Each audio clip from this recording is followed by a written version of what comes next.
Apertura dell'ottava fiera della città di Sassari, insieme naturalmente al sindaco della nostra città, a parlare di commercio, a parlare di questa fiera che per 8 anni si propone con un grande commercio. Sì, siamo arrivati all'8ª edizione, vuol dire che è una cosa che funziona, perché sennò è difficile che si vada avanti. D'altronde oltre 100 espositori anche quest'anno dimostrano che è diventato un appuntamento importante, un appuntamento per gli espositori ma un appuntamento anche per la città, che si mette al centro del territorio con un'iniziativa che ha un risvolto di tipo commerciale ma anche semplicemente di conoscenza, di novità, di curiosità, di scambio, di rapporti tra i commercianti, i cittadini. Chi si propone una varietà incredibile di proposte, da quelle appunto puramente commerciali, quelle artigianali, alcuni aspetti di produzione locale, e credo che insomma valga la pena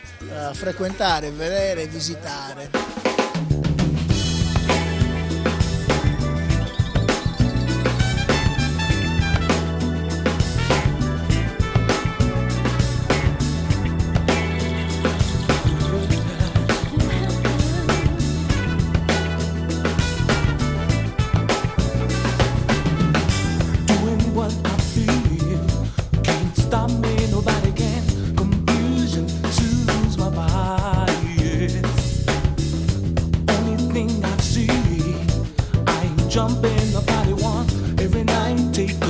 Ben trovato Giuseppe Iurato, organizzatore di questa fiera, ma in questi casi ci si augura la buona fortuna. Che ci si augura in questi casi quando si aprono le fiere? La fiera è già sinonimo di incontro della gente, quindi la cosa più importante è far incontrare gli espositori col loro pubblico e che si parli d'affari, ovviamente, e vita sociale in ogni caso. Siamo davanti a uno stand di un pittore che va per la maggiore in questi giorni, in questi anni in Sardegna, e quindi c'è misto tra cultura, socialità, economia. Quindi la fortuna è sicuramente da augurare a tutto ciò che è promozione all'interno di una fiera che da 8 anni si propone con grande positività, con grande voglia di dar spazio.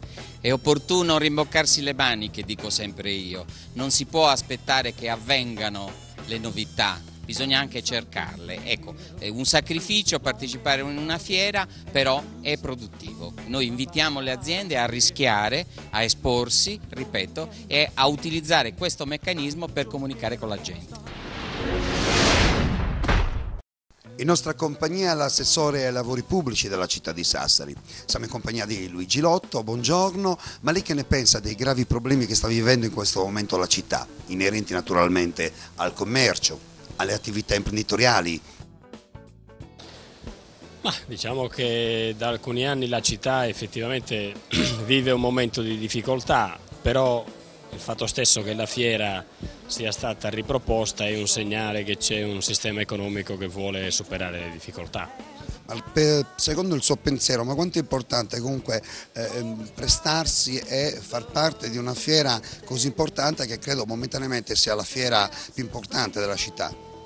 Senza dubbio lo è, ed è importante esserci e dare vita quindi a questo momento, a questa manifestazione economica, perché aiuta ad avere fiducia in un sistema che deve riprendersi e che deve dare fiducia all'intera città che si può fare meglio della situazione attuale. Ma sì, il commercio sta attraversando una crisi che è una crisi generalizzata, una crisi profonda e difficile che deriva dalla crisi economica del nostro paese. E al di là delle contingenze che riguardano la nostra città per i lavori pubblici, questa è la situazione reale. Noi poc'anzi, signor Sindaco, fuori dalla registrazione si parlava di commercio in generale, gli ho chiesto anche per quanto riguarda la città e i lavori che si stanno facendo. Lei con grande positività mi ha risposto, questo al di fuori della registrazione, che sicuramente si soffre adesso, ma mi diceva speriamo che i commercianti della città del centro reggano, perché poi quando le piazze saranno aperte sicuramente la città cambierà notevolmente anche a livello imprenditoriale.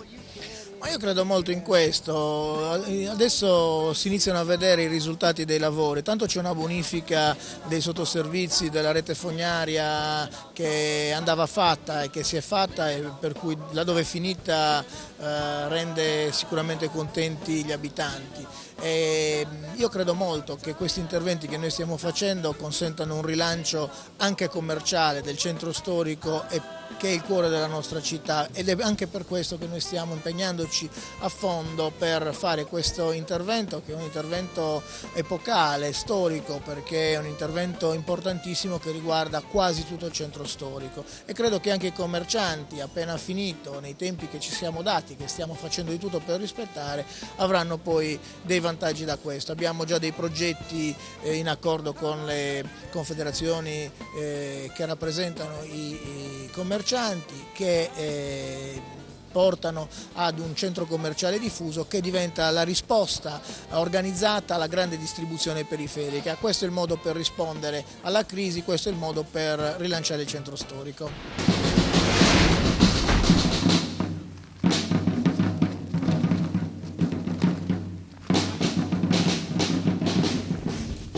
Siamo in compagnia di Danilo Nardi, che è il presidente dei sbandieratori poi della città di Sassari, tra l'altro professore di FIA.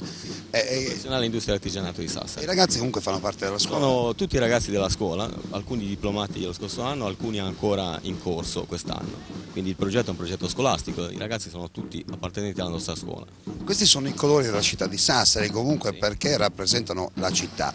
Che impresa è stata poi quella di costituire questo gruppo? Beh, l'impresa è stata una vera impresa, però è stato anche un vero piacere. Alla fine i ragazzi si sono molto divertiti, hanno realizzato qualcosa che intanto è stato realizzato completamente in ambito scolastico. Hanno partecipato a un concorso, diciamo che è stata un po' la molla la partecipazione al concorso Banco di Sardegna, in realtà hanno pure vinto un premio, sono stati riconosciuti dalla giuria quale una delle attività più belle che sono state presentate a questo concorso, e hanno deciso poi di proseguire. In realtà non avremmo ambito a tanto, i ragazzi poi hanno deciso di proseguire in questa attività, la stanno svolgendo nel migliore dei modi. Devo dire che anche tecnicamente sicuramente hanno raggiunto buoni livelli.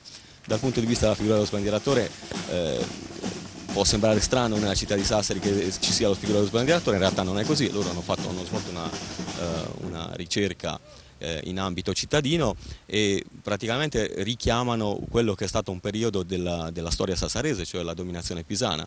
Fine 1200 i pisani hanno lasciato grosse impronte nella città di Sassari, prima di tutti la lingua, al contrario di quello che si può pensare comunemente, e quindi proprio in relazione a quel periodo, a quella presenza dei pisani in Sassari, la figura dello sbandieratore è stata riproposta dai ragazzi come attività prima di svago, diciamo, ma poi in realtà è servita didatticamente, perché l'istituto professionale ha provveduto alla realizzazione dei costumi. Questi costumi che state vedendo sono costumi di scena, sono stati creati dalle ragazze del corso moda, e loro hanno fatto gli indossatori, diciamo, da questo punto di vista, e poi hanno realizzato l'attività. Facciamo i nostri complimenti. Grazie.